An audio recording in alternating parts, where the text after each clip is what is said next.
Hello and welcome to another episode of Johnsequitur. Today's topic is one that I have been really compiling together for a few days, trying to get like a roadmap of what it is that I'm getting at. I'm going to start with a question because this video series is supposed to be like a discussion thing. So, for those of you out there who make videos, I would like to know what it was when you set out to start doing these videos, because it is a little bit time consuming. What it was that you were hoping to do or influence by your words. Like, were you hoping to change people's minds about certain things? Were you just hoping to be a new voice among millions of voices? Which, by the way, there are a lot of people doing this kind of thing. Surprisingly a lot. And they vary in quality, but there's a lot of them. The thing that inspired me to do this is watching vines of people basically pulling the same editing techniques that I did. If you recall back to like a few of my earlier episodes, especially the God episode, I did this thing where I was like talking to a redneck back and forth, but it was myself. And I was like, oh, this looks really good when you're done editing it. And I thought I was being creative, but it's basically something every single person does who makes these videos. And they also use the quick cut, which I thought was a good way to maybe get people's attention. But I think what it comes down to is budget. And I don't have budget. I'm recording on an iPhone. I have zero budget. And so then it becomes about the content. You need to have the kind of content that you can't find anywhere else. And having a social commentary about things may be a good way to go about it. However, this is where you run into problems. When you're making something about social content, you're usually talking from your own perspective. And you believe it's the correct perspective. And you put this out there.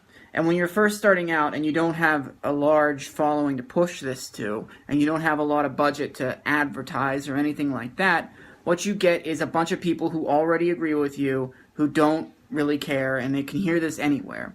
You really need to come up with something that nobody has heard before, that nobody has heard a perspective like that before. And another problem that you run into, emotion versus logic.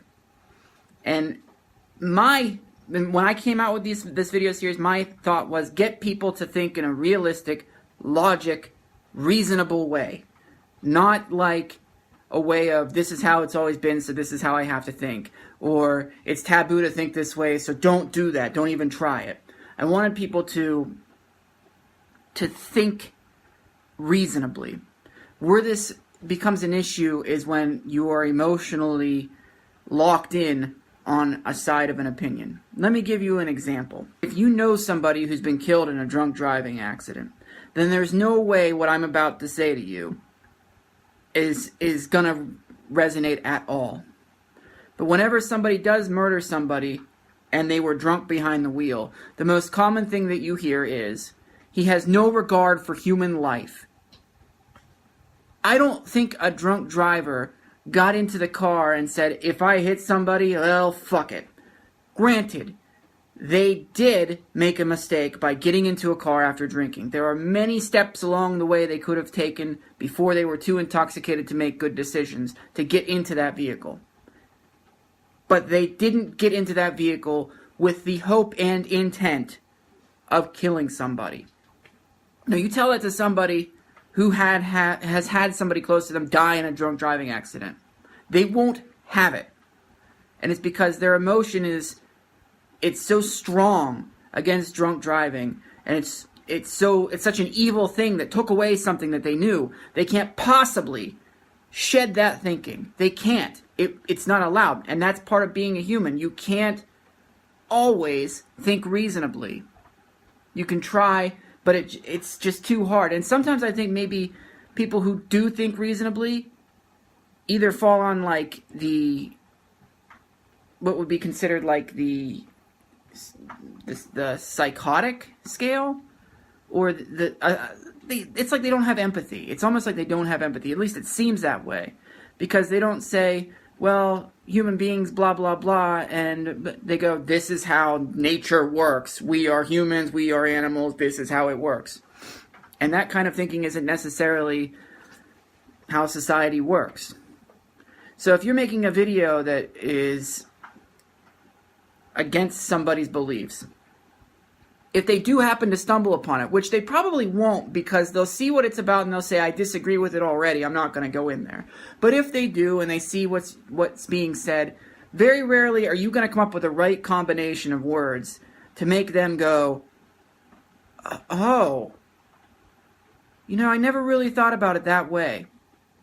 Maybe I could change my thinking on this a little bit. Maybe I could look into other possibilities. It's just not going to happen. It's not how human beings are programmed to work. And the other problem that you face is that even if you have some principles that align with people who follow you or listen to you, not all of them will. You're going to have conflicting opinions on something. And sometimes when they hear those conflicting opinions, they don't bother to check out how these people think about other topics, other ideas. They just instantly go, I don't agree. There are so many different social issues in the world, and political issues, and environmental issues. There's so many. It's a huge spectrum. And religious issues too. All of this stuff. There's so many. No one person is going to have exactly the same views on everything as another person. It's just not going to happen. Now, if you go more than 50% one way, then you get grouped into conservatism? Whatever that is. And then if you get more than 50% the other way, then you get into liberalism, which can kind of bother you because the terrible things that are said about conservatives, Bible-bashing, gun-toting rednecks who are uneducated, isn't necessarily true. And with liberals, you mostly just hear the word asshole. And maybe that's not necessarily true. But the people who are the majority of each group maybe fit into that. But there's people who kind of go that direction because of the majority of their views get lumped into a group of, you know, redneck gun toters or assholes. For a society that wishes for something other than the bipedal way of government, I don't know why they can't think of more than the bipedal way of thinking. But because they can't, it's very difficult to do any kind of social change using this format, using this media. So my question is, what is it that the people who are doing these want to accomplish? I don't want people to be on my side, because I don't know that my side is correct. It's just how from what the information I've gathered, my brain's processed it and it spits out a result, and the result is how I think. You feed more information into my brain, however, and it processes it may spit out a different way. It doesn't mean that it's correct. I don't think that the way I live is necessarily the correct way to live or the wrong way to live. It might be just kind of living. But if your objective is to get people to completely agree with you on everything, I think you're going about it wrong. I think you may want to rethink your goals, rethink your path. That's it for today. I would really appreciate some responses from people who make videos like this if you watch this. I'd really like to know what it is you personally do this for. So, alright, catch you later.